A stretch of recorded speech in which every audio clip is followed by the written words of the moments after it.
All right, looks like we're live. Welcome. Welcome, everyone. So, today we're going to talk about 10 things that you can do when you are frustrated. And these are all practical solutions of things that I use on a regular basis. And we're going to go through each one of them fairly quickly, not too in depth, not a whole lot of story time, because it is a little bit late for me. And these are things that have helped me. So, if this is your first time joining me, my name is Tina. I'm a happiness coach. I help business owners deal with frustrating emotions, depression, anxiety, sadness, grief, any of those kind of difficult emotions, and I help you move to a happier place. And I do this by sharing my own personal experience, strength, and hope. And I give you practical tools that I've used not only in my personal life and my personal recovery, but these are tools that I have used in change management in Fortune 500 companies when I was doing change management. So, number one, and this is going to seem a little bit obvious, but when you're frustrated, the first thing that you need to do is feel those actual feelings, however that may come out. Now, obviously, you don't want to do anything that's either going to harm yourself or harm others, but allowing yourself to feel those feelings. I think sometimes we get too quick at trying to change those feelings rather than accepting them. And I find that when I allow myself to just accept the emotions that I'm having, however that may come out, they wash over me a lot faster. It's not something that I have to stop. It's not something that I have to change. And it's just a momentary thing rather than something that ends up ruining my whole day or destroying everything. So if I'm frustrated, acknowledging that I'm frustrated. If I'm sad, I feel that sadness. I pay attention to what is going on in my body and paying attention to how that feels in my body. Like, do you find that your stomach gets upset? Do you find that your breathing gets shallow? Do you find that your arms get tingly, or you just feel, yeah, sitting with those feelings 100%. It's challenging, right? Because a lot of times we want to be able to try and change them and get away from them and run away from them. But if we kind of be a little bit more childlike, feel them to the fullest, and then you move on. And it's not something that gets stuck. It's not something that you have to deal with later. It's something that you just move through, right? Just like you don't try to stop the weather. It's like, oh, okay, it's raining out. It's not going to rain forever. Just allow the rain to happen, and then you move through it. So the second thing that I will do is I will write out those frustrations, especially when I'm dealing with anger. That gets it out of my system, out of my head. And if you're worried about whether or not somebody else is going to see them, you can burn them, you can destroy the whatever it is that you write out. But getting those nasty negative thoughts out on paper just to get them out of your system is one of the fastest ways um, to gain clarity, because sometimes when I do that, I realize, oh, okay, this is something else that's going on. And I think the very first time I did this exercise, I was frustrated and angry with a friend for something that, you know, she had done, and I had all this judgment and criticism and all that kind of stuff. And one thing that was really interesting that happened as I was doing that journaling is somewhere as I was writing, and it was just like a free flow, and I don't try to edit grammar or spelling or any of that kind of stuff. Just let whatever comes out, however it comes out, and pour that out onto the paper. And the funny thing is all the judgments and criticisms that I had of her somewhere in my writing, it switched over to her and you and saying all those kind of things, that I switched it to I. And I didn't even realize I had done it till I went back and I was like, Oh, wow. So all of those judgments that I had, I was pointing the finger this way, and I needed to be looking three times as hard at myself. And I was like, oh, these are judgments I have about myself. And I was like, oh, isn't that really cool? And that was back before they called it shadow work. So, yeah, exactly. So that is kind of the shadow work stuff. But I remember ever since having that experience and allowing it to really come out uncensored. That is, for me, the most fulfilling thing, and just letting that out. And the funny thing is I very rarely go back and read whatever it is because it's nonsense, really, right? Because the few times I have gone back and I've read it, I roll my eyes at myself and kind of go, oh my God, such a drama queen, right? Because at the time, those feelings can be really, really intense at the time, but then you can move through those. And when you go back and you read it, then you can see it with clarity and logic, and you're like, okay, that these are my personal experiences. And no, I'm not a therapist, but these are things that I've done. And this is the kind of coaching that I offer people. And so these are things that I've done this non paid for a long time. I've done it in corporate life. And a lot of times people just feel comfortable opening up to me. And I think it's basically because of the authentic way that I share. And so, and I think sometimes they just really, even if they don't fully understand therapy or coaching or any of that kind of stuff, they get a sense that I can hold that space for them, that I understand what they're going through, and there's no fear of criticism or judgment, right? Because I've done that work for myself and I continue to do that work. It's an ongoing process, and I think that's actually a good thing. I would be very cautious of somebody that felt that, oh, I'm good, I'm fixed now, you don't have to do anything afterwards. Not that you want to keep it going, that it's always at the forefront of your mind, but that you actually understand that when things come up, and it's like I'm actually able to move through these things at a fairly rapid pace. Um, so that is number two. Writing out those frustrations is like miracle work for me. Number three, this helps me in particular with when a situation happens, you feel frustrated, you understand what's going on, and this really helps with the ruminating thoughts and drowning out that negative voice.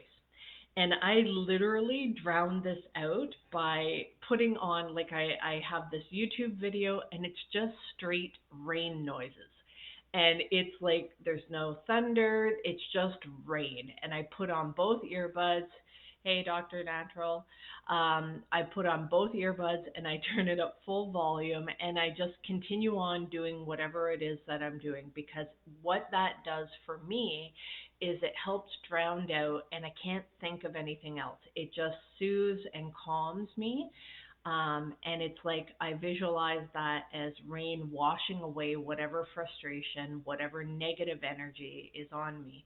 And that's, I just allow that to wash over me. And I play that as loud as possible for as long as I need to continue on to get myself.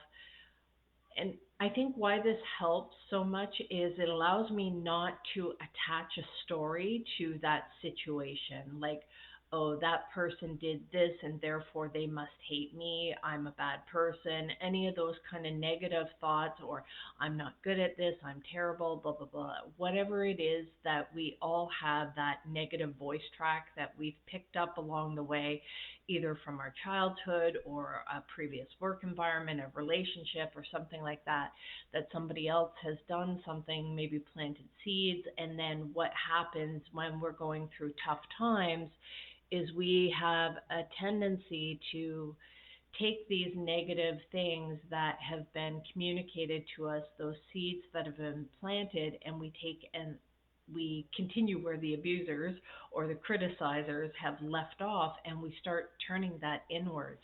And when we turn that anger and frustration inwards, for me, that turns into depression, right? And that I remember the best explanation that I ever heard was that depression is anger that is turned inward. I'm in Ontario, Canada. Where are you from? You're very interesting to hear you speak. Would love to hear you again. It's 2 a.m. Brati, what I suggest is go to my YouTube channel, which is Coach Tina B 125. Click on the subscribe button and you'll get notified when I upload these live to the YouTube channel. I've got over 100 videos there, so you can check them out. They're not edited, they're all just uploaded from the live, so you get them raw and real. So definitely go check those out, okay? Yeah, and so drowning out the mental chatter and making sure that I don't attach a story and it stops the ruminating thoughts, okay?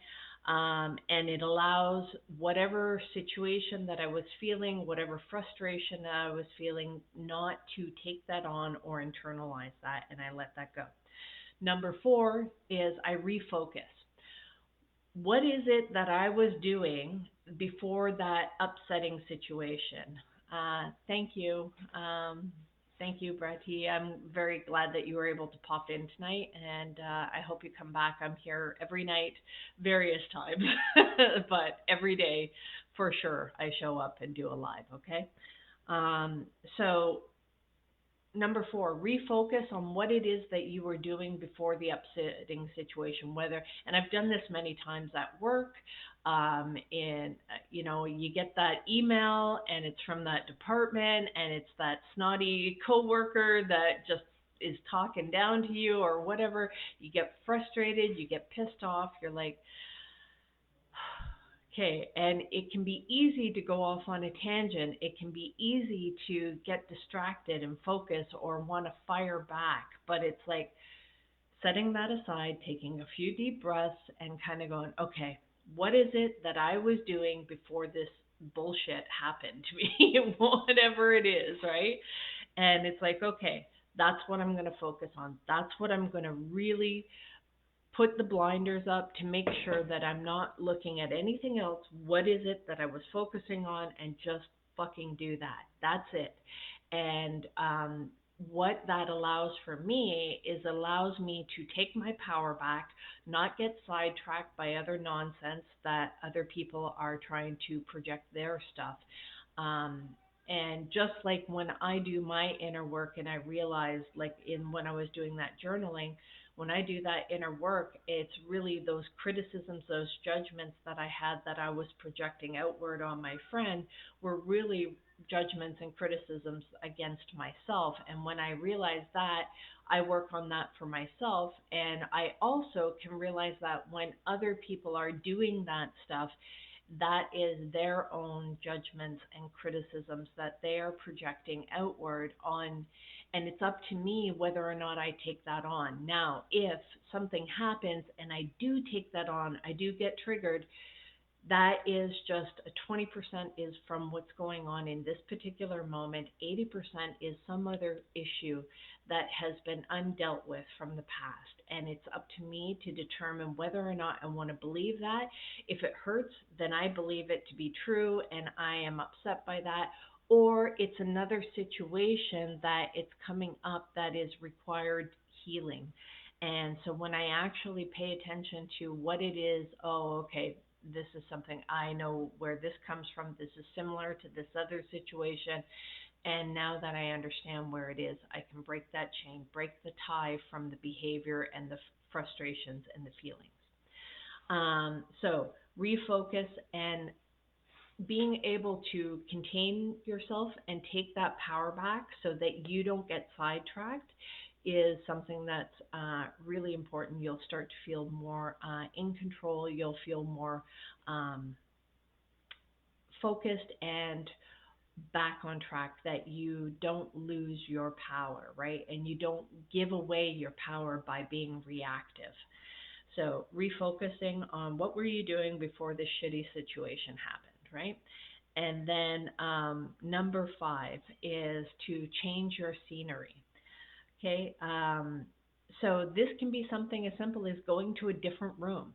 At work, when I was in the office, I'd get up and I'd go for a coffee or I'd go for a walk to the bathroom or something like that, of just changing your scenery. So one of the things that you could do is just going outside, getting some fresh air, getting some sunshine, um, going to run that errand that you were supposed to do, go do your laundry, something like that. Just change your environment, change your scenery.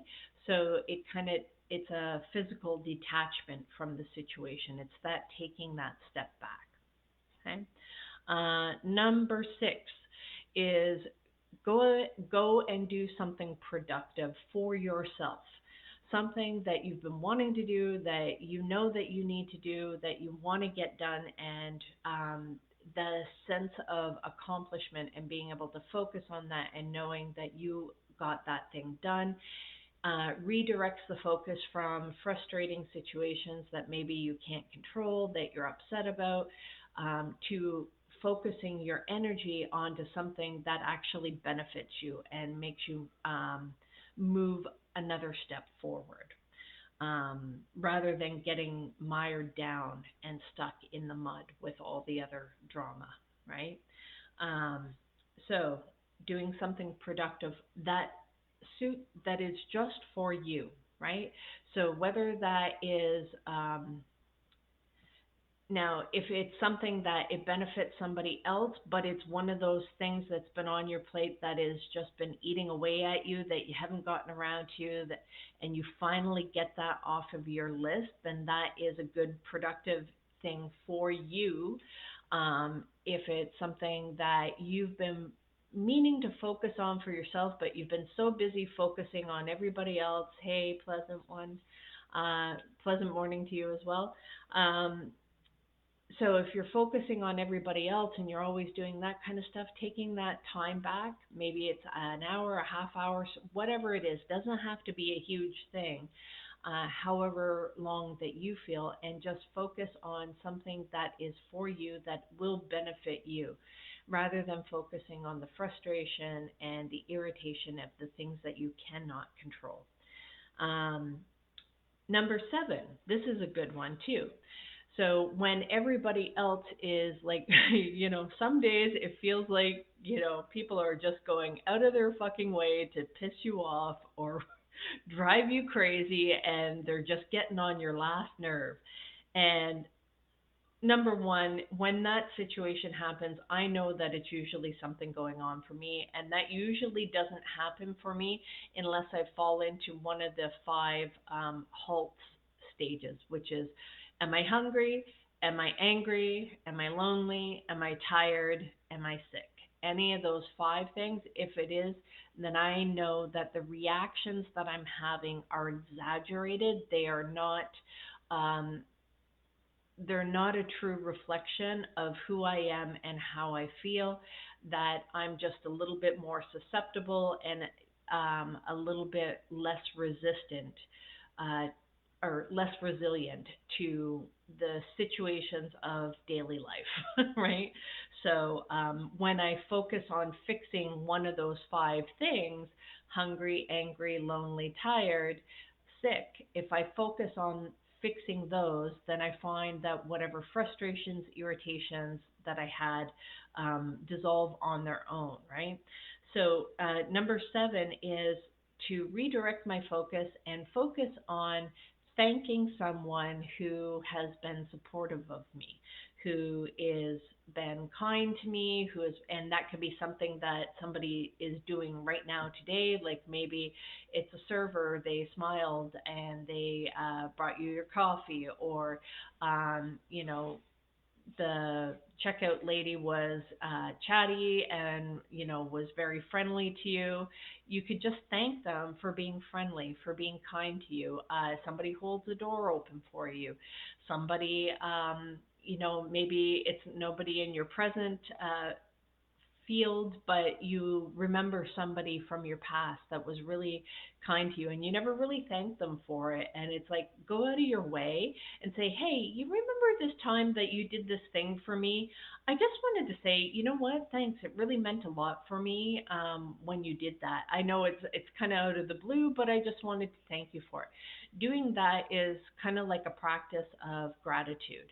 And it's a tangible action, and not only will you feel better, but so will the other person that they were just doing their either their job or whatever it is, they were just doing their thing, and you actually taking the time to thank them and appreciate them and let them know that their kindness wasn't unnoticed, right? That their support, they, even if it was that time that, somebody made you laugh and they told this joke and, you know, maybe you spit your coffee out because it was so funny, whatever it is, right? You want to be able to take some time and rather than focusing on the things that are frustrating you, redirect your focus on things that the times that people were helpful to you, the times that people were supportive to you. And even if that is yourself, being supportive to yourself. Um, I would like to thank me for being fucking awesome, right? Number 8, uh, delay any frustrating tasks that might make you even more resentful. So this kind of ties in a little bit of doing something productive for yourself. But if there's something that you're like, no, if I have to do this, then it's just going to add to my frustration. It's going to add to me being pissed off. I'm not saying avoid anything that gives you discomfort. Don't be silly. Of course, we have to do things that are uncomfortable. I'm just saying give yourself a break from it, walk away from it. If you're like, maybe you have to cover for one of your employees, they didn't do something correctly, and now you've got to pick up the slack because something is due and you now have to go back through a presentation or you have to go back through the numbers and get the correct numbers because you owe this, and you're not able to get them to correct their mistake, whatever it is, right? um, Delay that frustrating task if you can, and do something that is actually going to make you feel happier, feel more uplifted, and then go back to that task that would make you a little bit more frustrated. Uh, if you continued on with it, you'll be able to do that task without being as frustrated because you've gone and elevated your mood. You're focused on something that is makes you happier, more productive, and once you can do that, then whatever frustrating task, you can now do it without that resentment, without being so pissed off about it, right? Number 9, this is going to be a challenging one for some people. I know sometimes it can be challenging for me, but number 9 is shut up. Don't say anything. When you are frustrated, when you're irritated, when you're really angry, sit with your emotions. Don't say anything. Don't lash out. Don't react. Don't say that thing. Don't send that email that finally going to give them a piece of your mind because I can promise you, you're going to end up regretting it at some level. And so if you need to, write out that email, but do not send it. Put it in your draft. Walk away, come back to it, reread it, and then, you know, is it worth it? Is it worth it? Maybe afterwards you're like, yeah, fuck it, I don't care the consequences. I'm going to say it anyway, and you might go ahead and do that. And there's been times I've done that, but I usually make sure if I'm going to do that, because sometimes things need to be said, right? And boundaries need to be set, and people need to be called out. People need to be held accountable sometimes. And so, yes, you do need to do those kind of things, but do not do them in the heat of the moment. Close it. Zip it, shut it. Do not.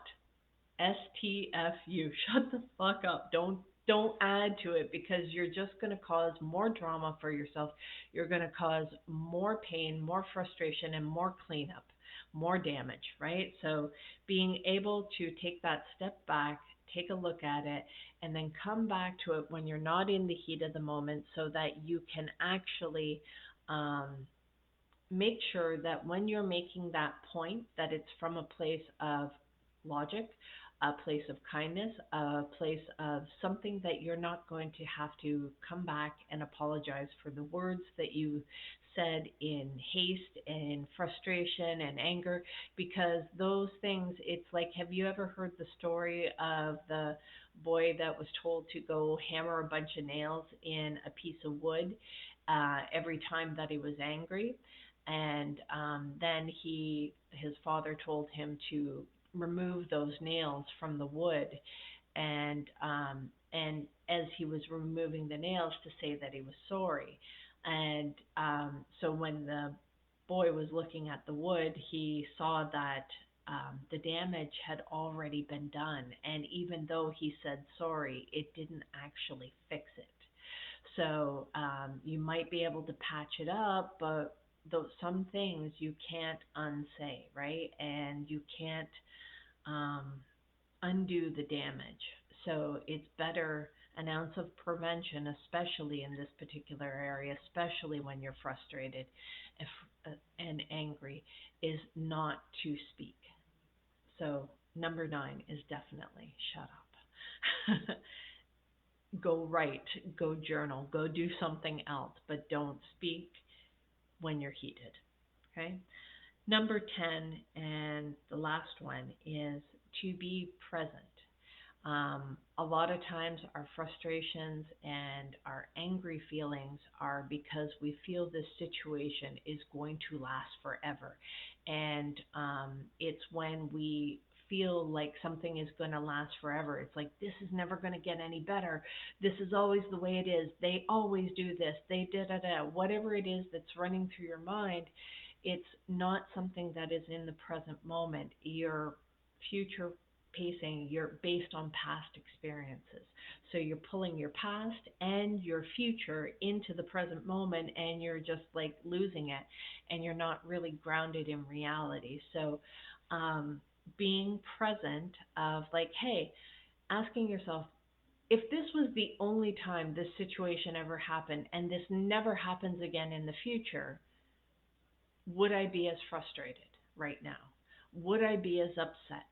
It's only when we think that this is going to go on forever that we really get upset about things and we really blow things out of proportion. So I find for myself is that when I can kind of go, okay, come back to right now in this present moment, that situation that happened an hour ago, that happened 20 minutes ago, that happened 30 seconds ago, whatever it is, focus on, okay, right now in this particular moment, just be present with the feelings that I'm feeling and not tie that into the past or into the future. So bringing things back to the present moment, and I think this kind of ties in a little bit to the step 4 where I said refocus on what is it that you were doing before the upsetting situation happened, before you got frustrated about something. Um, Going back to that and being present with that situation. And every time your mind starts to wander back and starts to argue, or wanting to have that argument, even if it's in your head, it's still taking your mental bandwidth. So that's where I will tie in the drowning out the mental chatter with the rain noises, right? So those are 10 things, guys, that I do that will help you when you're feeling frustrated, when you're feeling angry. This will help shift you into a happier place, and it will help you prevent doing any damage or any other cleanup um, in your relationships, whether that's your personal or professional relationships, where you might say something out of frustration and anger, or you might do something or implement a process or a change in a way that you're frustrated, rather than being able to take that step back, deal with things in a much more calm, logical, kind, rational way. And so, guys, that's what I have for you today. Those are the 10 things to do when you're feeling frustrated. And guys, if you haven't done this already, I would really love it if you go over to my YouTube channel, Coach Tina B 125. Click on the subscribe button, and you will get notified when I've uploaded the live training video to the YouTube channel. And you can go back and rewatch it, take notes, leave comments. So, guys, I appreciate you. I hope this was helpful, and we will talk to you again tomorrow. Bye. Have a great night.